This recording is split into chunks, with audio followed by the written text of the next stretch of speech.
네, 오늘 우리에게 허락하시는 하나님의 말씀 함께 보겠습니다. 오늘 말씀은 로마서 1장 18절에서 32절까지의 말씀입니다.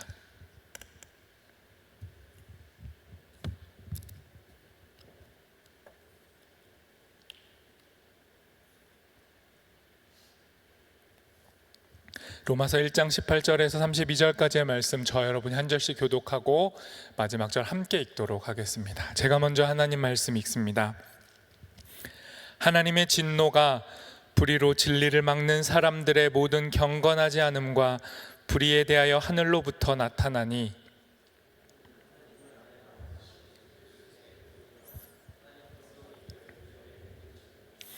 창세로부터 그의 보이지 아니하는 것들 곧 그의 영원하신 능력과 신성이 그가 만드신 만물에 분명히 보여 알려졌나니, 그러므로 그들이 핑계하지 못할지니라.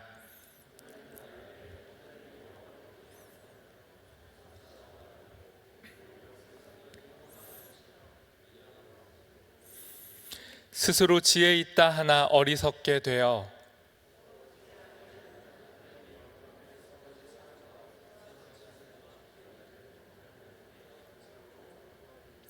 그러므로 하나님께서 그들을 마음의 정욕대로 더러움에 내버려 두사 그들의 몸을 서로 욕되게 하게 하셨으니,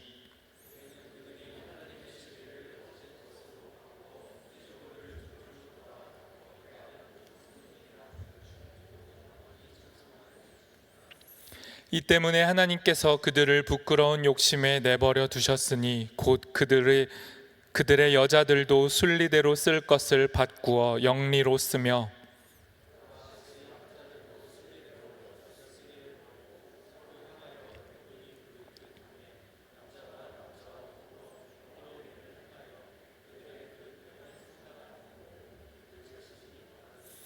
또한 그들이 마음에 하나님 두기를 싫어하며 하나님께서 그들을 그 상실한 마음대로 내버려 두사 합당하지 못한 일을 하게 하셨으니,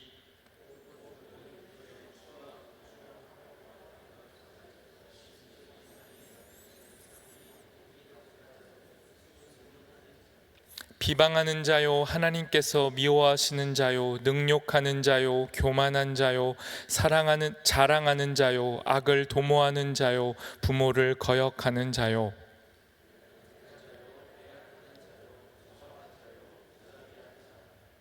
함께 읽습니다.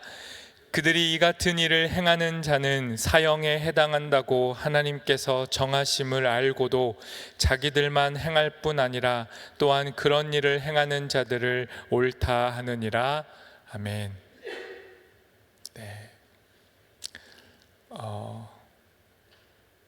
광고를 하나 드리면요, 오늘은 설날이 지났기 때문에 새움터 모임이 있습니다. 오늘 교회 처음 오신 분들, 오랜만에 교회 나오신 분들 그냥 가지 마시고 제가 먼저 뛰어서 예배 마치면 저 뒤에 서 있으니까요, 꼭 저에게 오셔서 항상 매주 모임이 있습니다. 그 모임에 함께 하시면 좋겠고, 제가 이렇게 말하기 전에 저보다 빨리 가시는 분들이 계셔가지고 광고를 한번 드렸습니다. 네, 오늘 설교 제목이 뭐죠? 네? 딱 여러분 아시죠? 지금 로마서로 설교하고 있잖아요. 로마서 1장부터 끝까지 다 같이 보기로 했고 순서대로 가고 있습니다. 그러니까 제가 의도한 설교 제목이 아닌데 또 이제 하나님의 진노 이러니까 예배 시작 전에 한 청년이 저에게 와가지고 목사님 또 오늘 좋아하는 거 하시네요 이러는 거예요. 저는 하나님의 진노를 좋아하지 않습니다, 여러분. 복음을 좋아하고, 이 복음과 하나님 진노가 왜 연결돼야 되는지 오늘 여러분 정신을 똑바로 차리시고 진노가 뭘 말하려고 하는지 잘 새겨 들었으면 좋겠습니다. 말씀드린 대로 우리는 계속 로마서를 살펴보고 있습니다. 정말 많은 사람들이 로마서를 읽어왔고요, 또 로마서를 읽고 삶이 바뀌었습니다. 성경에 그토록 많은 책들이 있는데 66권이나 있는데 왜 유독 로마서를 보면 사람이 바뀔까요? 정말 많이 바뀌었어요. 개인적인 사람들도 바뀌었지만 기독교 역사에 정말 손에 꼽는 굵직한 사람들, 고대, 중세, 근현대 포함해서 굵직한 시기의 변화마다 로마서 읽고 사람들이 바뀌었습니다. 그건요, 로마서가 다른 거 아니라 복음을 차근차근 세세하게 전하고 있기 때문이에요. 우리 삶을 변화시키는 게 뭡니까? 복음이라는 거예요. 그 중에서도 로마서가 이 복음을 강조하고 있기 때문에 로마서를 읽다가 사람들은 변화되는 겁니다. 여러분, 복음서, 사복음서라는 책도 복음이잖아요. 그런데 복음서는 예수님의 삶과 이야기가 주 내용입니다. 그리고 로마서 외에 다른 서신서, 편지들이 많아요. 그런데 그 편지들은 각각 저마다 교회를 향해 특정한 상황 속에 던져지는 편지예요. 그런데 이 로마서는 유독 로마서도 나름 배경이 있지만, 쓰여진 배경이 있지만, 그럼에도 로마서는 복음을 가지고 복음을 선명하게 전달하고 이 복음이 널리 퍼지기를 원하는 목적으로 쓰여진 책이에요. 그러니까 다른 책들보다 복음 그 자체의 무게를 많이 실은 게 로마서라는 겁니다. 그래서 로마서를 통해 우리가 복음을 접하게 되면 복음이 우리 삶의 새로운 렌즈가 되는 거예요. 지난주에도 강조했지만 복음이 우리 삶의 기준, 준거틀이 될 때 우리 삶이 변하는 거예요. 삶이 바뀐다는 건 다른 게 아닙니다. 힘이 없었던 사람이 갑자기 힘을 내고 어떤 활동이 많아지고 교회 일을 열심히 하고, 그건 세부적인 변화죠. 진짜 변화는 기준이 바뀌는 겁니다. 세상과 나 자신과 하나님을 보는 눈이 바뀌는 거예요. 그 눈, 어떤 눈으로 볼 건가, 그 렌즈가 복음이라는 거예요. 그래서 이 복음에 담긴 내용이 뭡니까? 핵심 키워드, 로마서 시작부터 지금까지 반복했던 것, 복음 안에 담긴 키워드 두 가지가 뭐예요? 여러분, 이건 대답하셔야 돼요. 이걸 대답 못하면 긴 이야기 갈 수가 없습니다. 복음의 키워드 두 가지가 뭐예요? 진짜 몰라요? 어떡하지? 다 같이 세움터 끝나고 다 같이 하실래요? 저랑? 큰일이네. 복음의 키워드, 예수의 죽음과 부활이에요. 죽고 사는 얘기라고요. 복음이 뭐라고요? 죽고 사는 얘기예요. 그런데 이 복음이 이 예수의 죽음과 부활을 가지고 예수의 죽음과 부활을 렌즈로 우리 삶의 죽음과 부활을 다시 본다는 거예요. 그게 복음으로 인한 변화예요. 여러분이 여러분의 삶 속에 얼마나 많은 죽음을 경험합니까? 그 죽음에서 어떻게 예수의 죽음과 나의 죽음이 연결돼 있으며, 예수의 죽음 때문에 내 죽음이 죽어버렸다, 더 이상 내 죽음이 나를 지배하지 못한다, 그래서 예수의 부활 때문에 우리의 인생, 우리 세계의 부활도 생명도 가능하다. 죽음과 부활을 렌즈로 죽음과 부활을 다시 보는 것, 이게 달라지는 거예요. 복음으로 달라지는 것. 그래서 이걸 하나님의 복음이라고 했고, 이걸 하나님의 능력이라고 했어요. 로마서 첫 번째 설교의 제목 하나님의 복음, 두 번째 설교 제목 하나님의 능력, 그리고 오늘 하나님의 진노까지 온 거예요. 그런데 여러분 생각해봐요. 하나님의 복음, 하나님의 능력은 좋은 말이고 기분 좋을 수 있는데 왜 갑자기 진노가 나왔을까요? 좋은 얘기 하다가 어떻게 하나님 복음, 하나님의 능력하고 하나님의 진노가 연결될까요? 이걸 알려면 복습이 필요한 거예요.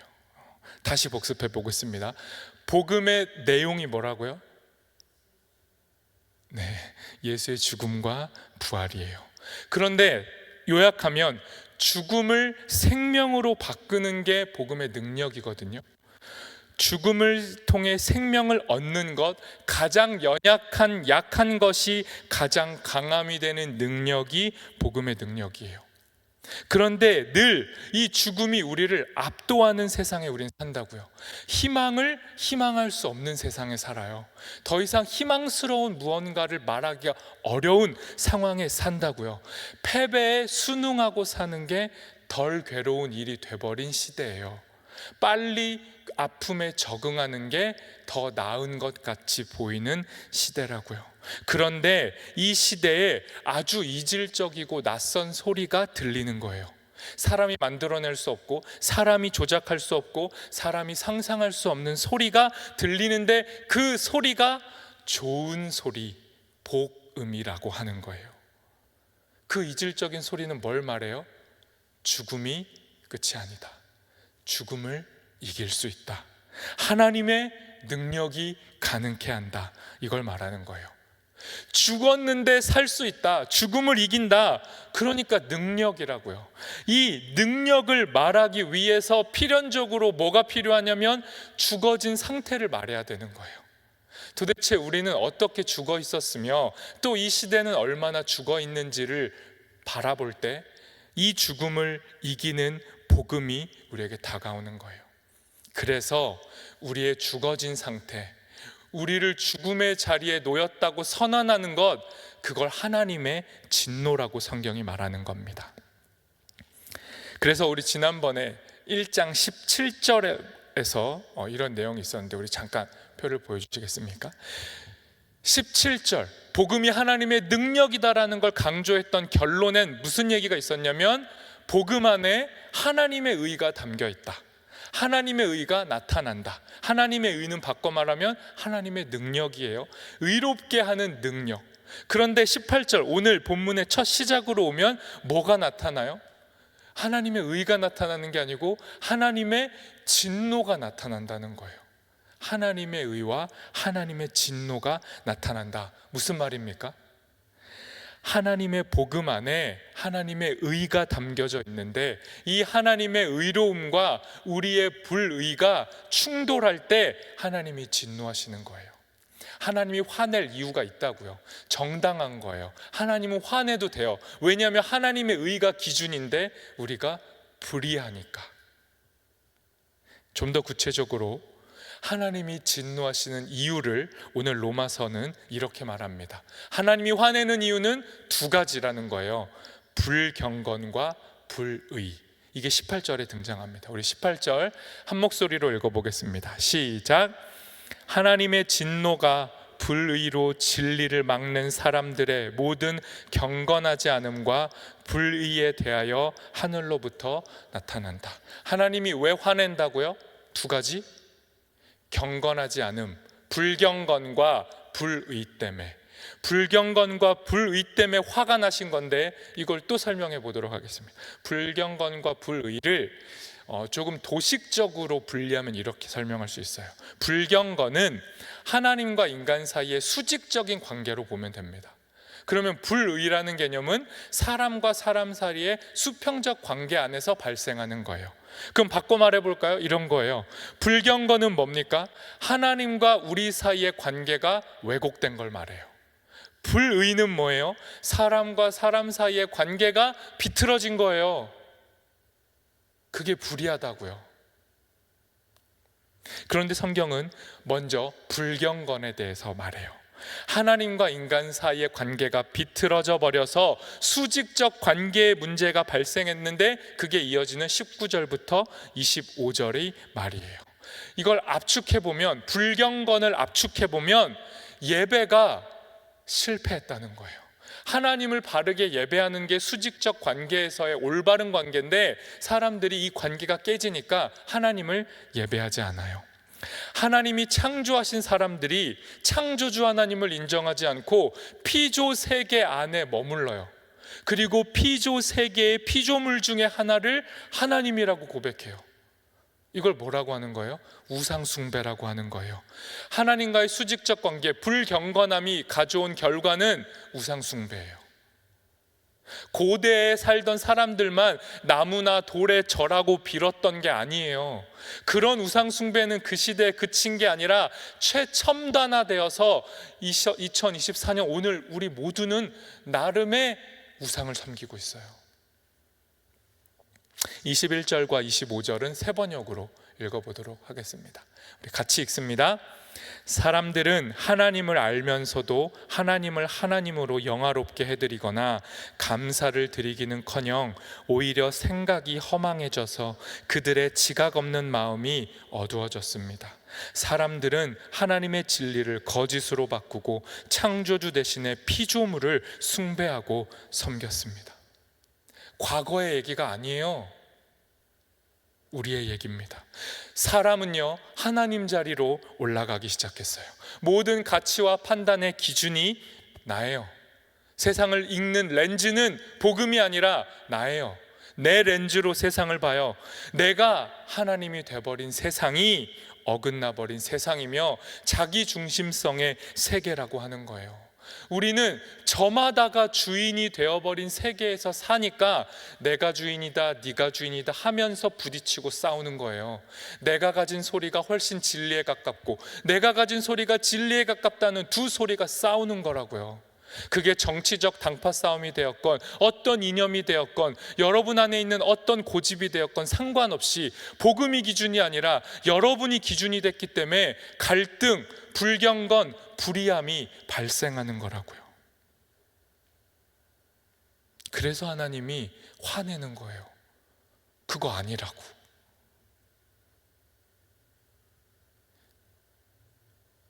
그래서 하나님은요, 우리의 삶 전체를 심판하실 거예요. 궁극적으로 하나님 앞에 우리 모두가 서게 되는 역사의 종말의 때에 우리 모두는 심판받을 거라고요.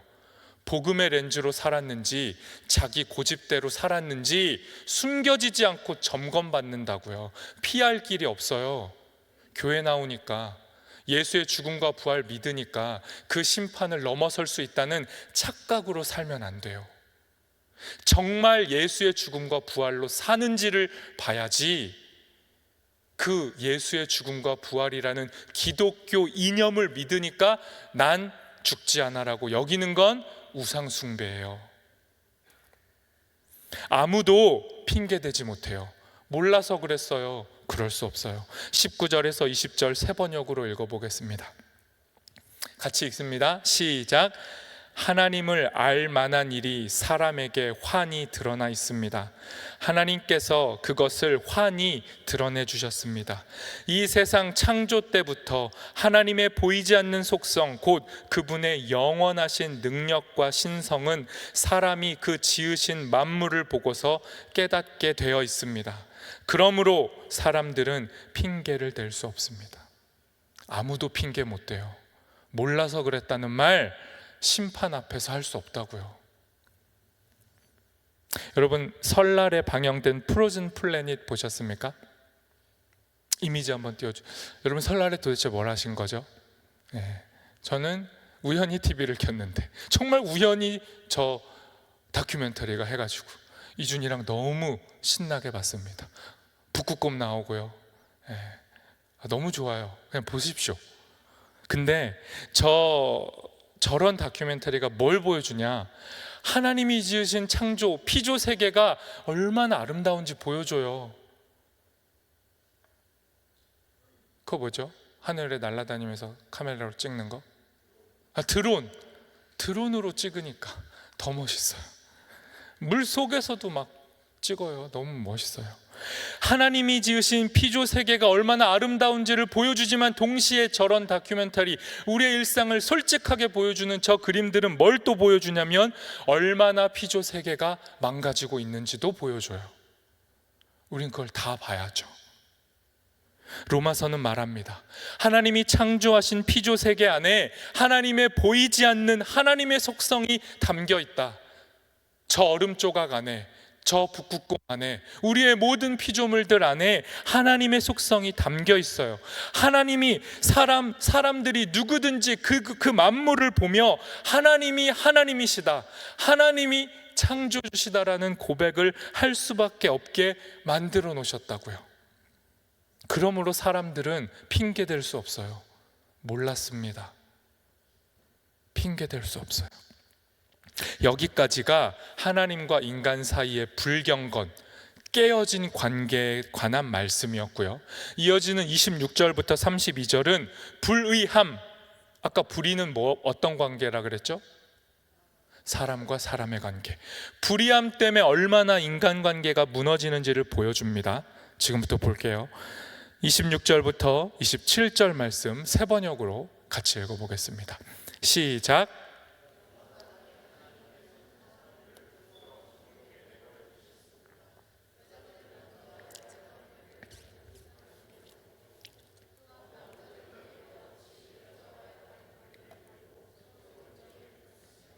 남자가 남자와 더불어 부끄러운 짓을 하게 되었습니다. 그래서 그들은 그 잘못에 마땅한 대가를 스스로 받았습니다.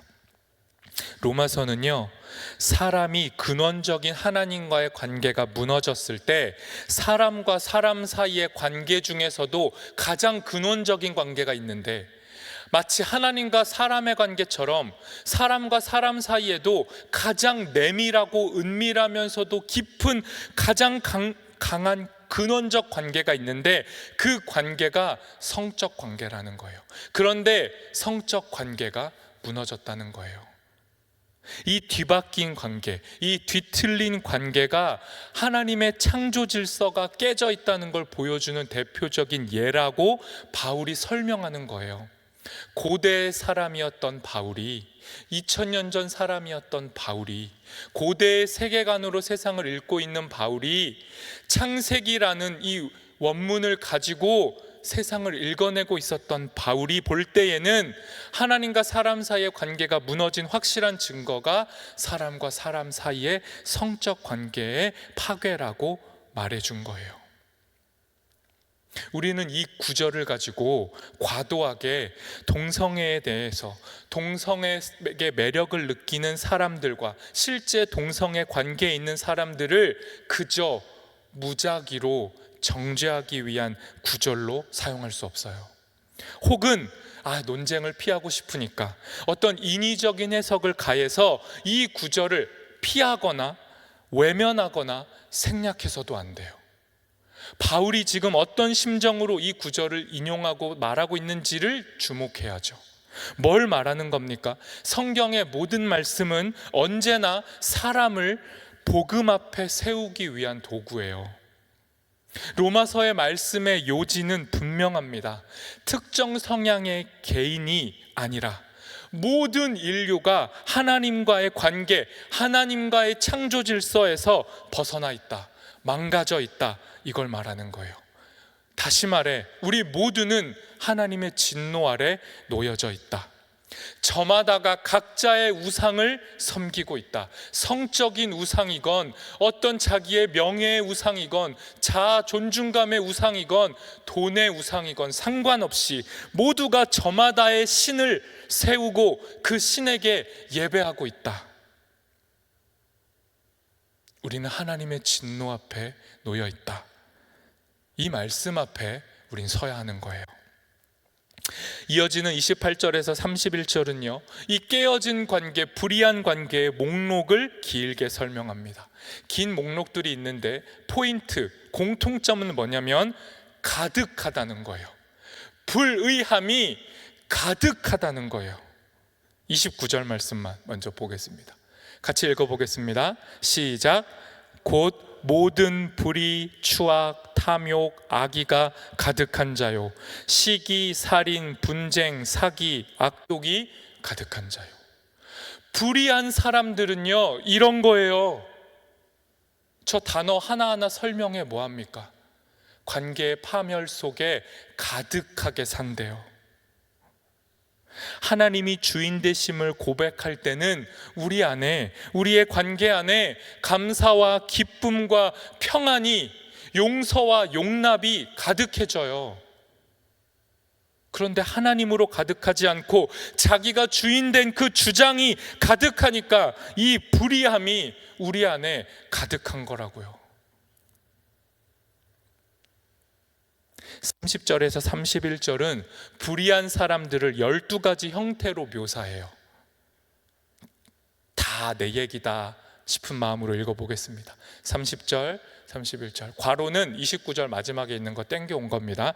다 같이 읽어보겠습니다. 시작. 수군수군하는 자요, 비방하는 자요, 하나님께서 미워하시는 자요, 능욕하는 자요, 교만한 자요, 자랑하는 자요, 악을 도모하는 자요, 부모를 거역하는 자요, 우매한 자요, 배약하는 자요, 무정한 자요, 무자비한 자라. 다 이해되실 텐데, 하나님께서 미워하시는 자, 다른 번역으로 하면 하나님을 미워하는 자, 같은 의미로 쓸 수 있어요. 또 배약한다, 이건 약속을 지키지 않는다, 이런 거예요. 여러분, 이 12가지 읽으면 어떤 느낌이 와요? 어떤 느낌 와요? 이런 악한 사람들 그리 멀리 있지 않아요. 우리 주변에 가득해요. 이 악함들이 바울이 살던 고대 시대뿐만 아니라 현대 시대에도 가득하다고 느껴지지 않나요?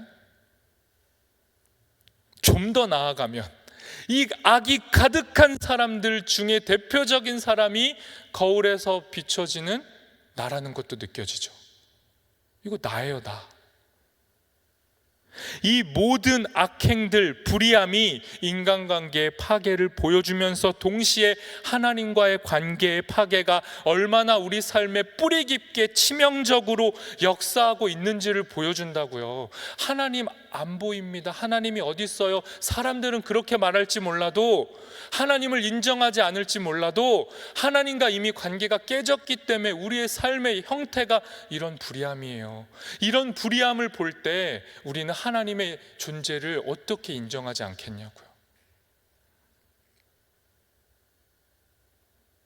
하나님을 하나님으로 인정하지 못하고 고백하지 못하면 우리가 하나님 자리에 올라가고, 하나님 자리에 올라간 인간은 타인을 지배하려고 들어요. 군림하려고 해요. 타인을 평가해요. 타인이 내 판단 아래에 놓일 수 있다고 생각해요. 그렇게 하나님이 만드신 창조의 질서를 깨트린 채 사람들은 피조 세계를 어그러뜨려요. 32절 말씀, 오늘 본문 마지막 말씀 세 번역으로 읽어보겠습니다. 시작.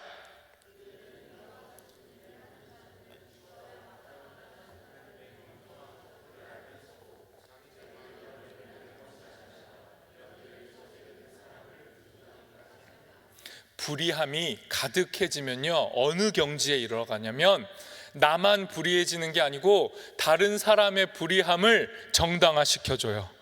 그럴 수 있지. 그렇게 살아야 돼. 그렇게 살 수밖에 없어. 세상이 희망적이지 않은데 어떻게 나만 고결하게 살아? 그럼 바보 되는 거야. 더 힘을 내서 강자가 되자. 서로를 죽여도 우리는 정당할 수 있어.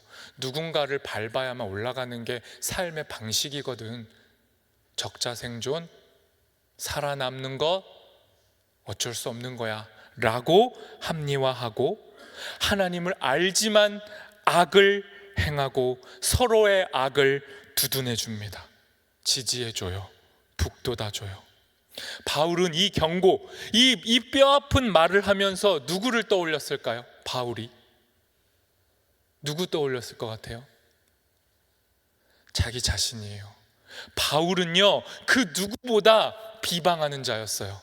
자기 의로 가득해서 타인들, 하나님으로부터 벗어났다고 보이는 그 수많은 탈락자들을 정죄했고, 그들을 쫓아다녔고, 그들의 불의와 악독을 찾아내려 했었고, 죄라고 여겨지면 무자비하게, 무정하게 사형을 시켰고, 스데반이라는 한 사람을 돌로 쳐서 죽이는 일을 두둔했어요. 죽여도 돼. 죽여. 우리 기준에서 이탈했어. 이랬던 사람이 바울이니까 바울은 이 경고, 이 불의함에 대한 뼈저림을 자기가 먼저 경험했다고요. 그러면서 바울은 이 경고를 하는 거예요. 왜 경고했냐면요, 당시에 예수를 믿는다라고 했던 사람들 안에도 불의와 불경건함이 가득했고, 그렇게 하나님을 적대시했고, 각자가 저마다 자기 복음을 가지고 사람들을 정죄했어요. 혹은 하나님의 진노에서 나는 피할 수 있다고 착각했어요. 내가 가진 지식, 내가 가진 믿음, 내가 가진 이념, 내가 가진 행실이 나를 구원해 줄 것이라고 착각했어요. 그렇게 잘못된 복음의 진리를 이용하고 있는 사람들을 향해, 괜찮을 거라고 하고 있는 사람들을 향해 바울이 경고하는 거예요. 안 괜찮아. 안 괜찮아. 그러면 하나님의 진노의 심판을 너 받을 거야 라고 경고하는 겁니다. 하나님을 인정하지 않으면 우리 모두는 예외 없이 하나님의 진노 아래 놓이고 그 진노를 피할 길이 없어요. 피할 길은 단 하나, 하나님을 하나님으로 인정하는 거예요. 여러분, 복음의 본질은요, 아주 심오한 어떤 깨달음이 아닙니다. 마치 복음을 어떤 깨달음에 도달하기 위한 긴 여정으로 생각하고 계속 득도하기 위해서 애쓰고 있다면 그건 어찌 보면 복음에 대한 심각한 오해예요. 복음은 그런 게 아닙니다. 어느 순간 우리 안에 체득되는 내면에 숨겨진 진리 덩어리 같은 게 아니에요. 우리 안에서 갈고 닦으면 연마되고 개발되는 도가 아니라고요. 깨달음이 아니에요. 우리 안에 전혀 없는 걸 외부에서, 바깥에서 우리 안에 던진 거예요. 그 공에 얻어맞은 거예요, 우리가. 그래서 충격이 일어나서 그 여파로 우리 삶이 바뀌는 게 복음이에요. 그럼 그 던져진 공이 뭐냐? 심오하지 않아요. 우리 하나님 능력 있다. 우리 아버지 하나님 힘 세다. 이게 복음이 말하는 거예요. 이해가 안 되시죠? 저희 이준이는 27개월입니다. 2살 좀 넘은 거죠? 그 아이도 이해할 수 있는 복음 이미지로 한번 보도록 하겠습니다. 복음은 이런 겁니다. 복음 제목이 뭐예요? 여러분 이 책 모르시죠? 육아할 때는 이템입니다. 진짜 유명한 저 작가 막 전시회도 해요. 저 사람이 쓴 어린이 동화책인데 우리 아빠 최고야, 우리 엄마 최고야도 있습니다. 근데 제가 아빠 책 가져온 거고, 저 책이 뭘 말하냐면요, 애들이 저 책을 따라 읽는 거예요. 아빠가 읽어주는 거죠. 우리 아빠는 최고야. 왜 최고냐면 아빠는 늑대도 무섭지 않아. 우리 아빠는 달도 훌쩍 뛰어넘어.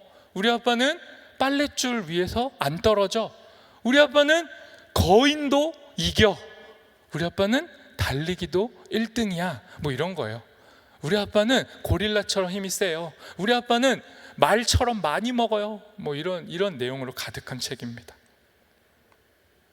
이 책의 결론이 뭘까요? 동화의 결론이니까 스포하도록 하겠습니다. 욕하지 마세요. 자, 책 마지막 장입니다. 이런 힘 있는 아빠가, 아이로 치면 천하무적 전지전능한 아빠가 나를 사랑한다. 지금도 그리고 앞으로 영원히. 아빠가 아이를 안아줘요. 이 책을 이준이랑 읽잖아요. 그러면 어떤 일이 벌어집니까? 이준이가 저한테 안겨요. 안아달라 그래요.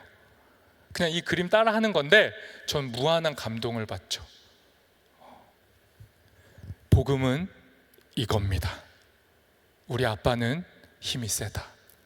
죽음이 가장 강력한 힘이라고 세상이 말하고 있지만 우리 아빠는 죽음도 이겨. 죽음도 안 무서워해. 이게 복음이에요. 아빠가 힘이 세다는 걸 믿는 사람들이 그 믿음으로 사는 것, 그게 복음입니다. 아브라함이라고 하는 믿음의 조상, 저 먼 옛날에 그 조상도 이걸 알았어요.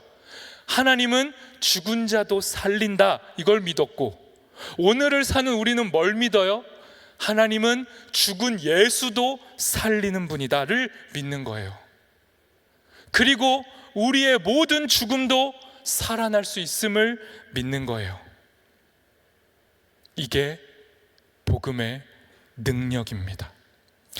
로마서 성도들을 향해 바울은 이 자신 있는 담대함을 가지고 복음서를 쓰고 있는 거예요. 여러분, 우리 모두는요, 파선한 사람들이잖아요. 배 타고 가다가 배가 부서졌어요. 그래서 여러분 모두는 망망한 바다에서 표류 중이에요. 여기에서 살 길은 외부에서 우리를 누가 구출해 주는 겁니다. 건져 주는 거예요. 그 건지는 능력을 구원이라고 해요. 누가 구원합니까? 하나님만 구원할 수 있어요. 우리 자력의 힘으로, 내부의 열망으로, 애씀과 수고로는 구원할 수 없어요. 복음은 우리에게 뭘 말하는 거예요? 우리가 무능하대요. 우리가 우리 힘으로 구원받을 수 없대요. 그러니 하나님께 도움을 요청하라는 거예요. 하나님이 힘이 세다. 그러니 너는 힘이 없다. 그러니 하나님을 의지해라. 이게 복음이에요. 이걸 받아들이지 않으면 계속 바다에 떠 있게 될 거야.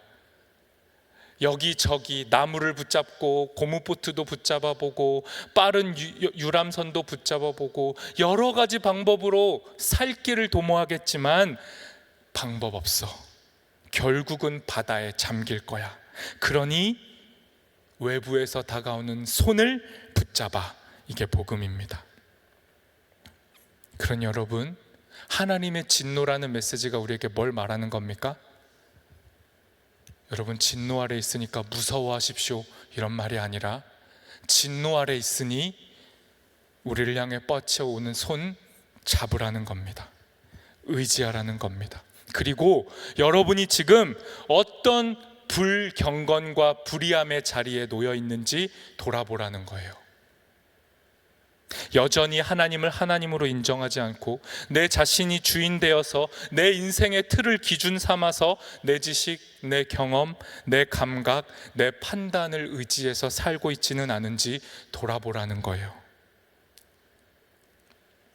그리고 하나님의 진노가 쏟아져야 할 죄의 모습이 발견된다면, 그래서 죄가 두렵고 무서워서 어떻게 해서든지 다시 이 죄에서 벗어나고 싶어서 잘해보고 싶어진다면, 빨리 이 죄에서 벗어나려고 더 교만해지고 더 잘해보고, 잘해지면 교만해지고 잘하다가 못하면 절망스러워지는 이 악순환의 고리에 갇혀 있다면, 이 위기와 갈등과 고민과 좌절과 절망과 모든 것의 총합인 죽음이 여러분을 찾아올 때 기억하십시오. 복음을 믿는 거예요. 여러분에게 다가온 그 죽음이라는 총합의 무게에 눌려 있지 말고, 그 죽음을 현실이라고 믿지 말고 복음을 믿는 거예요. 다시 강조합니다, 여러분. 복음을 믿으세요. 하나님의 복음을 믿으세요. 여러분이 만들어낸 여러분의 복음, 여러분이 듣고 싶은 말, 여러분이 나아가고 싶은 목표, 여러분이 꿈꾸는 삶의 이상향인 그 복음이 아니라 하나님의 복음을 믿으시라고요. 죽음을 이기는 능력을 믿으세요. 여러분의 상황, 여러분의 처지, 여러분의 감정, 여러분의 숨겨진 죄악을 믿지 마세요.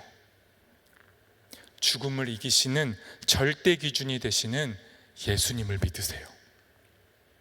그리고 여러분, 하나님의 능력을 믿으세요.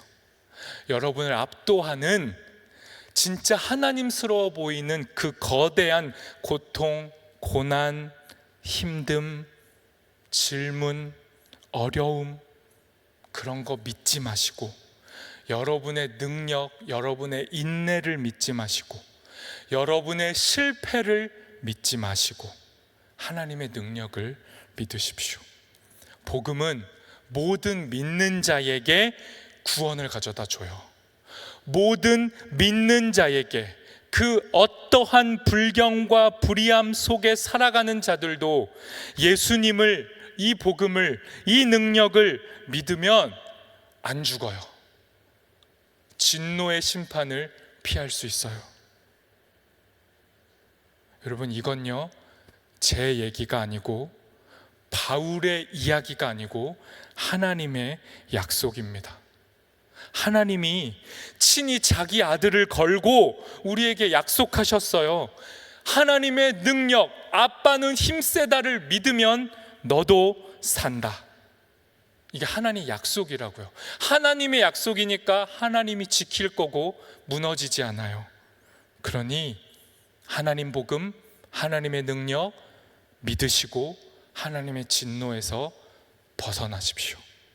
마지막 로마서 1장 16, 17절 함께 읽고 말씀을 마치겠습니다. 같이 읽습니다. 내가 복음을 부끄러워하지 아니하노니 이 복음은 모든 믿는 자에게 구원을 주시는 하나님의 능력이 됨이라. 복음에는 하나님의 의가 나타나서 믿음으로 믿음에 이르게 하나니 기록된 바 오직 의인은 믿음으로 말미암아 살리라 함과 같으니라. 우리 이 시간 함께 말씀을 기억하며 기도하도록 하겠습니다.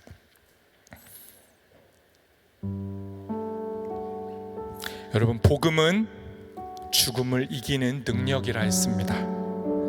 죽음을 이기는 생명입니다.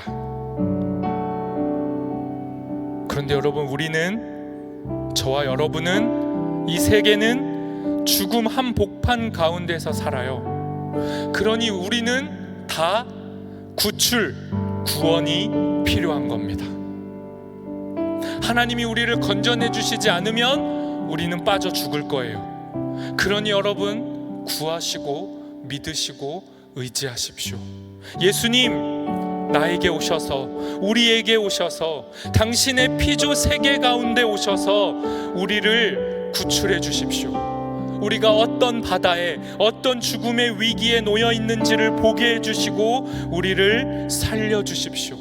더 이상 스스로 죽음에서 빠져나오려는 몸부림은 멈추게 하시고 하나님을 의지해서 우리의 무능함을 고백하며 하나님의 능하심을 고백하며 살아나게 해주십시오. 살려주십시오. 진노를 이기게 해주십시오. 우리 함께 기도하겠습니다.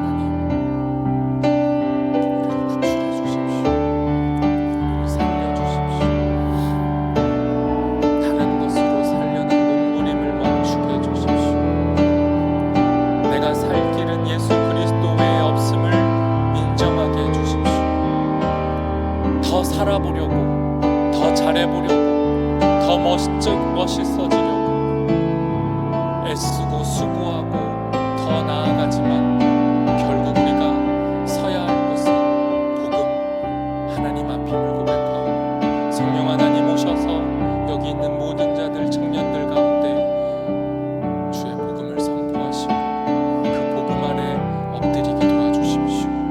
주님, 우리를 구출해 주십시오. 하나님, 오늘도 우리에게 말씀해 주셔서 감사합니다. 하나님, 오늘도 우리에게 당신의 복음, 당신의 능력을 말씀해 주셔서 감사합니다. 더 이상 죽음의 능력 아래 살지 않고 하나님 능력 의지해서 살게 해 주십시오. 하나님의 능력이 무엇인지 맛보아 알게 해 주십시오. 그 풍성한 사랑 가운데 거하게 해 주십시오. 우리를 진노에서 구출해 주십시오. 예수님의 이름으로 기도합니다. 아멘. 이제 가능하신 분들 자리에서 일어나셔서